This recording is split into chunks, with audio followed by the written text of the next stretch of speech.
আমরা সত্য বলবার মানুষ, তার নাম সত্য সনাতন ধর্ম। যারা এই ধর্মের মানুষ তাদের মুখে সত্য আর প্রতিবাদ প্রতিরোধ সব কিছু একদম সমানভাবে থাকে, এটা জেনে রাখা উচিত, এটা মেনে নেওয়া উচিত। ব্রহ্মা কি করে বুঝবে গো? চারটি মাথা থাকলেই বোঝা যায় ভগবানকে? এত সহজ? তোমার চারটি মাথা কিন্তু বুঝবে না।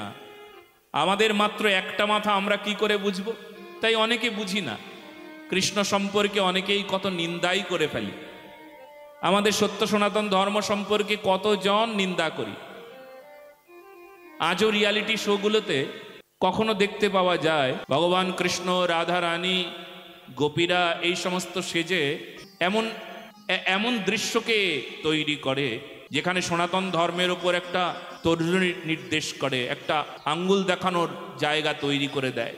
এমন কিছু সিনেমা তৈরি হয় যে সিনেমাগুলোতে সনাতন ধর্মের ওপর একটা প্রশ্নবোধক চিহ্ন থাকে। এ কেমন ধর্ম?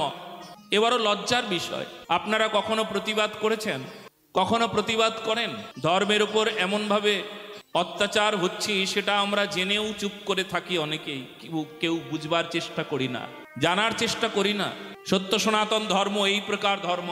কেবলমাত্র আমরা মুখ বন্ধ করে সহ্য করে চুপ করে থাকবার মানুষ নই, আমরা সত্য বলবার মানুষ, তার নাম সত্য সনাতন ধর্ম। যারা এই ধর্মের মানুষ তাদের মুখে সত্য আর প্রতিবাদ প্রতিরোধ সব কিছু একদম সমানভাবে থাকে, এটা জেনে রাখা উচিত, এটা মেনে নেওয়া উচিত। আমরা এইসব হতে দেব না। আমরা আমাদের সত্য সনাতন ধর্মের ওপর এমন কেউ প্রশ্নবোধক চিহ্ন তৈরি করে দিক, এটা আমরা হতে দেব না। শাস্ত্রে নাই, কিন্তু এমনভাবে তৈরি করা হচ্ছে। তো কারা করছেন? যারা জানেন না, যারা বোঝেন না, তাদেরকেও বোঝানোর দায়িত্ব বলে ব্রহ্মা পর্যন্ত বুঝলেন না, সাধারণ মানুষ কি করে বুঝবে গো মহারাজ? এই জন্য আমরা সবাই কিন্তু এখানে বসেছি ভালো করে বুঝে নেবার জন্য।